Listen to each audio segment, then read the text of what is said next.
I've kind of put our final two panelists to the test here, both because it's the end of a day, but also because really to kind of bring this full circle. You know, we started really with a practitioner perspective that's offered up some of the real world challenges and how they dealt with it and some of the requirements that came out of those experiences here. If we are, though, going to get to some solutions, that one part of this, of course, we talked about the role of leadership, the role of government as a convener. We have two folks here that I've asked sort of play representative, right? This is a global event. There are governments around the world off the rest of this here.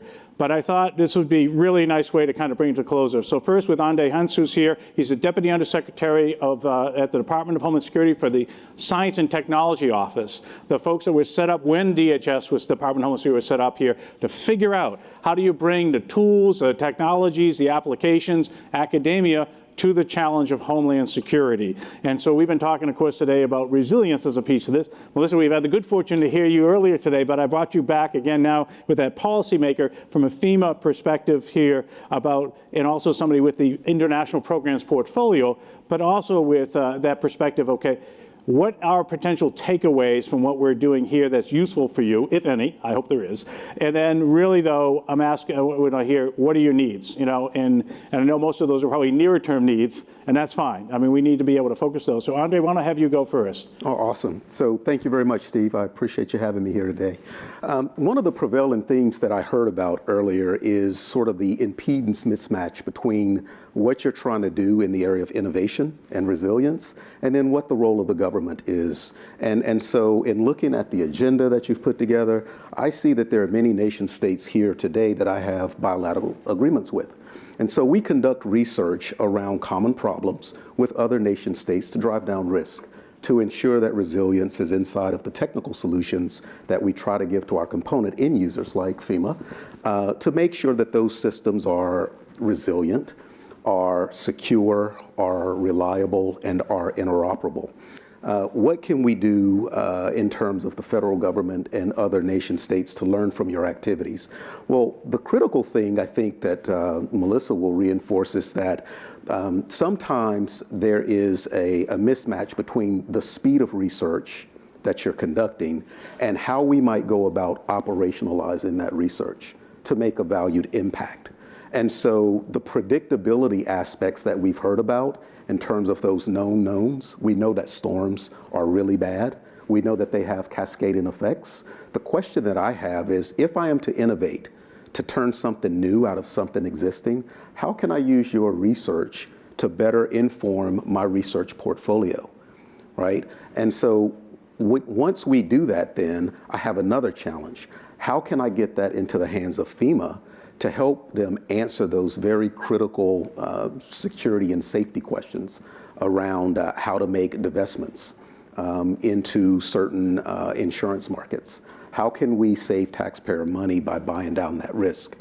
The dirty little secret is that we rely on places like your research network in order to inform how we go about picking and choosing where to spend those precious resources. And so to the extent that we can form a relationship and change the dynamic in terms of the public-private partnership, in terms of where research is done at the federal level, it allows me to do something that's very unique.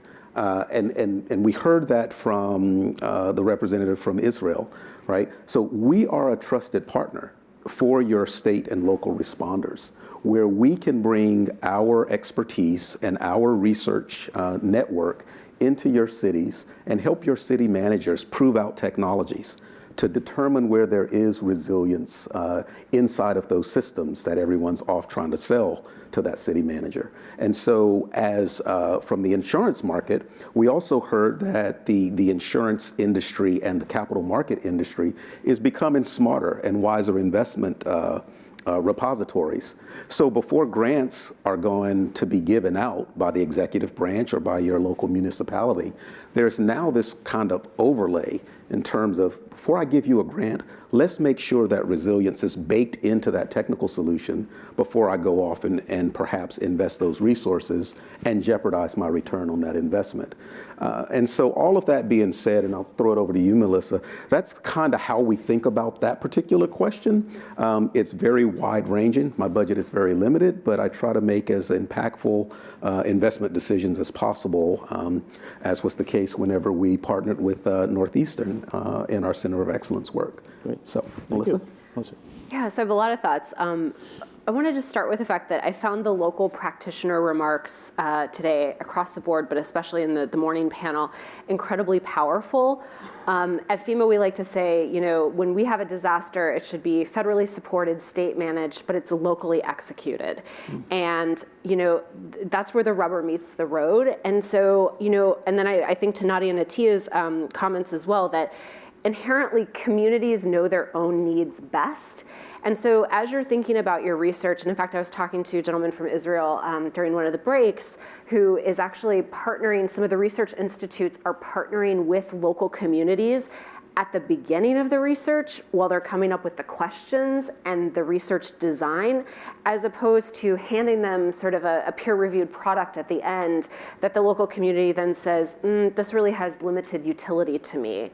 I've had the pleasure to be on the review panel for our academic centers of excellence for DHS, and one of the real distinguishing criteria that I always look for in research proposals is, are the researchers dealing with their local community? Are they actually engaged? Do they have the existing relationships with their local community?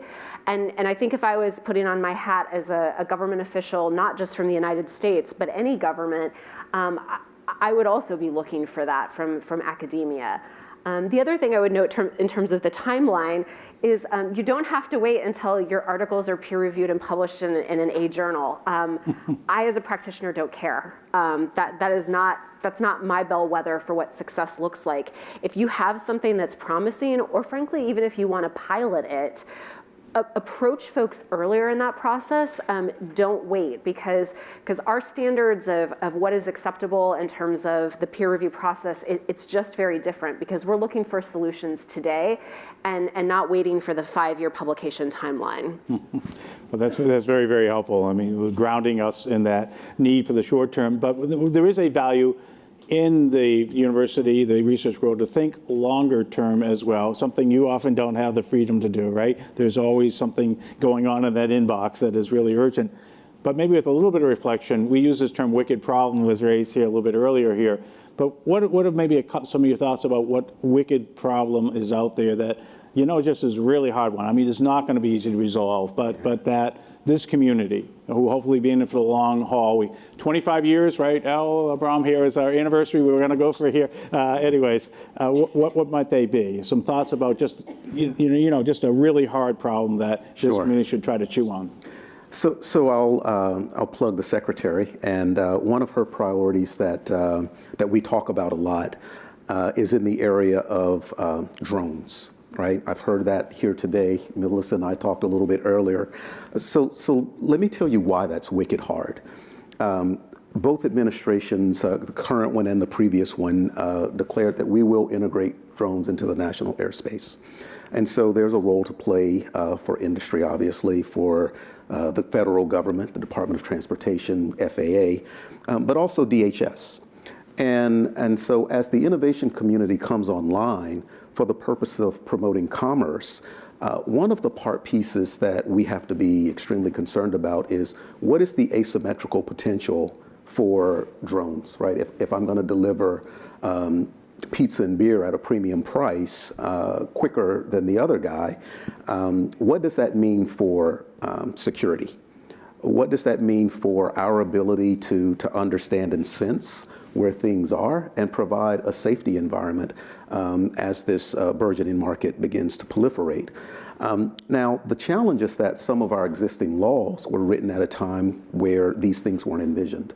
And so there is a skewing, if you will, with what the laws say today about me, the federal government, and my ability to identify, to classify, to track, and do certain things to ensure safety. So the question becomes, if we fast forward the clock 10 years from now, what does that environment look like? For the insurance market, right now we have an automotive industry that builds vehicles and tests them and crash them and give a safety rating, and so on and so forth. Well, what does that mean if I'm going to deliver something aerial over Boston? Can it fly over Fenway? If so, who's going to be tracking it? Who's going to ensure that it's on its intended course versus a deviation off of it?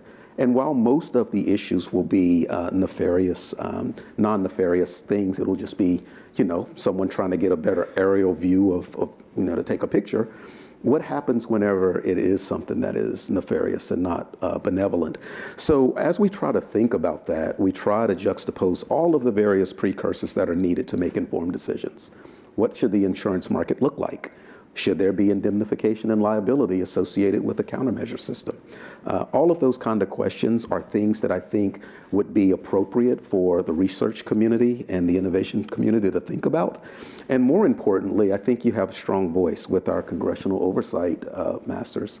And to the extent that we can avail, the potential for these things to come online, especially if they're going to be autonomous and flying not with a man in the middle, but rather by waypoints and inertial navigation.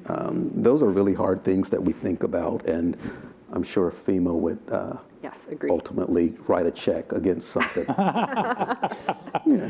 Melissa, what's one of the, that's a good wicked problem. Okay, Melissa, what do you got for us? I'll speak to them very briefly from a policy perspective. So the first one is, and I think this is where academia has a comparative advantage compared to practitioners, would be how do we take advantage of windows of opportunity to move policy proposals forward in a way that sort of does what Judge Emmett's jurisdiction did with Harris County in terms of using Harvey as a way to pass building codes standards that are much better and higher, and Houston sort of not doing that first mover advantage. Having all of those policy proposals sort of in the drawer and ready to go, and communicating and having that regular dialogue with the policymakers, whether it's at the local, state, or federal level, so that when that window of opportunity opens, we can just open the drawer and pull out your research that is incredibly well researched, is peer reviewed, is strong. That then helps our case as we're dealing with our external partners, whether it's the NSC, OMB, or even with Congress and the folks on the Hill. So that's one I would definitely highlight. The other one is risk tolerance. This is a place where I've seen in the federal government, and I'm sure André can back this up, is that there's often not an acceptance that we will accept any risk, or a willingness to say we have to accept some risk. And I imagine that happens at all levels of government. So anything we can do from the behavioral economics side or from the psychology side about how we tease out what risks people are willing to accept and what those are that they're not willing to accept and what the cost benefit of that is, I think is another one that's absolutely crucial. Great. This is a global audience with global institutes represented here, and André, you mentioned you have these bilaterals, but I wonder maybe from your perspective of DHS is actually one of the departments that has a large global footprint, right, Absolutely. out there, and largely coordinative and liaisons and so forth here. FEMA similarly has got close relationships with emergency agencies. Is there something you've picked up from that you have learned from our international colleagues that have are something that we should think about embracing from your travels? Is there maybe a process issue or something that came through from your experiences? Because that's one of our messages here, right? We have a lot to learn. Yeah, so I certainly know that in other markets, take Australia. I heard someone here talking. Back whenever the DSTO was under that office umbrella, they pushed a lot of their reliance and dependency on academic institutions. It didn't mean that they did not have an emerging technical base of other experts, but they really leveraged that as a force multiplier. And at least in the instance of DHS, I noticed that the preponderance of engagement that we have is from a grants perspective and from a centers of excellence perspective. And what I'm trying to do right now with the University Center of Excellence office is trying to more specifically operationalize the research that comes out of those initiatives, similar to how they're done in other instances. Not to mean that I want them to compete with our industrial base, but rather I want them to be another resource, no different from my need to necessarily go to non-traditional performers, right? And so I think where, and maybe it has something to do with the history of how our emerging markets develop and the race to actually produce a commodity item for purchase and sale. But nevertheless, I think that there are very interesting business dynamics that exist elsewhere that we could certainly take advantage of. Great, Melissa. Yeah, so this is actually part of, and I think I mentioned this at the earlier panel, part of the reason that FEMA has such a big footprint at this particular summit is because we know we need to do more to pull that information. We have very strong bilateral relationships with many countries. I think Australia, we were just talking this morning about Australia and learning grants management techniques from them and some best practices. But I think there's room for us to grow there. And we don't want to just push the things that we're doing, not just going out and training people in CERT in other countries. We actually want to take your best practices and incorporate those into our planning, particularly as they relate to the strategic plan. So that's really an invitation to all of you. Okay, excellent. Maybe the last way I'll ask you to frame here, because of course we're at a university, and this is largely a consortium of universities. And universities are large entities in major cities. We're about a $1.2 billion operation. We have 20,000 students, so a lot of infrastructure. We're here in the heart of Boston. And one of the things we're asking the members of the Global Resilience Institute is essentially practice what we preach as universities, to actually help, and not just within the confines of the university, but to reach out to our neighborhoods and communities. To what extent is that something that is of interest, I guess, to DHS from the science technology, from the FEMA perspective? It's thoughts about how we leverage the universities as not just a place you bribe people to do research, okay, but actually as large, important, honest broker institutions that are shaping also the next generation and the generations after that, we hope, to think and act smarter than maybe we all are. Yeah. Any thoughts on that? Absolutely. The university systems oftentimes are very emulative of some of the mechanistic government structures. That is to say, you have various offices of engineering departments and economic and behavioral and social science offices. The universities could, I believe, oftentimes provide some middleware connections between those maker movement innovation communities that are out there that may not have the reach or the resources to necessarily respond to a request that I have on behalf of FEMA. And so I think if there was a bit more entrepreneurial perspective in terms of how can we go about acting and behaving more like the valley, if you will, right? You got this corridor up here, you got Chicago, you got, the Silicon Valley area, Research Triangle Park. But I think just by posture and by resources and by government oversight, you are uniquely positioned to partner in different ways that can better assist us in satisfying our operational needs. And I would encourage you guys to think more about how you might go about doing that from an innovation pipeline standpoint. How do you incubate and accelerate those smaller and even your research students, right, who form companies? How can you accelerate that into a DHS industrial base, if you will? Great.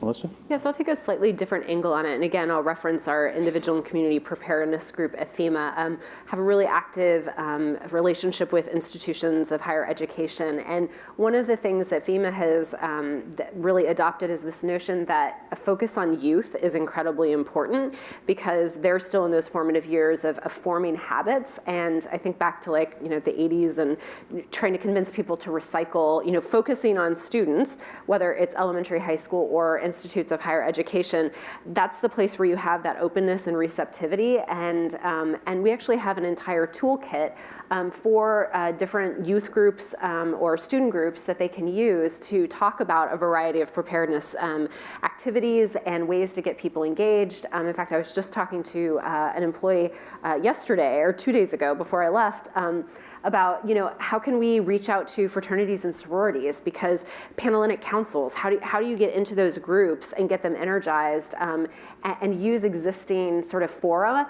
that they already have, because it's sort of an organized system within the higher education group to get to those folks. So we're actively involved in that, and I think I was reading somewhere too about doing drills on higher education campuses as another piece of that, actively practicing. These are sort of small ecosystems where I think you can do exercises, and that would be another avenue to explore as well. That gives me an opportunity to shamelessly riff off of Melissa. Another thing that I'd ask is, I believe that the university infrastructure could also consider DHS as another acceptable alternative to commercial markets. I don't want to be in competition, obviously, with the innovation market, but I do believe as a scientist that to the extent that we can also court and get talent coming out of the universities that can uniquely help us evolve ourselves as better resources for communities, we would also like to be thought of as a go-to place for employment. Great. So I think there's a couple of takeaways you helped me give here. One is this: you're open to partnering and partnership, and that obviously is a core part of what is animating this community, is a desire to want to embrace new relationships in order to advance this across the public, the private, and ultimately the academic sector. The other, with your illustrations of some of your wicked problems, as well as the ones we really got this morning by our key practitioners, is that we are not going to tackle those challenges by staying in our disciplinary silos in academia, right? How much richer the solutions will be if we have the scientists and the engineers and the economists and the public policy players and the health practitioner and science, all that, where if they were a part of that conversation in terms of getting us to where we want to go and to speed that forward. In a world in the 20th century, the approach was largely for somebody to come up with the what do we want, and then when you wanted to do who, you basically did a solicitation, and you basically tried to find on price or expertise the who would identify themselves, and you make an evaluation, you say, go do that, and you monitor the execution. We're in a world, though, right now where we don't know what the what is. Right. So one of our core things I think this community is about here is bringing the who together. What we need to do is put the requirement out there, put the need out there, and then we identify who the who is to chew on that to identify the what. But if we stick with that sort of very vertical, here's the what, who's best out there to do it, in a classic RFP, right, kind of thing, then we're almost always going to get suboptimal solutions, right? So this is a real shift that we're going to have, a paradigm shift, I think, that we need to place. I think what we got gathered here, at least in this room today, are folks who are willing to be a part of that process, and we clearly have some leadership here in government that's also willing to engage in that process.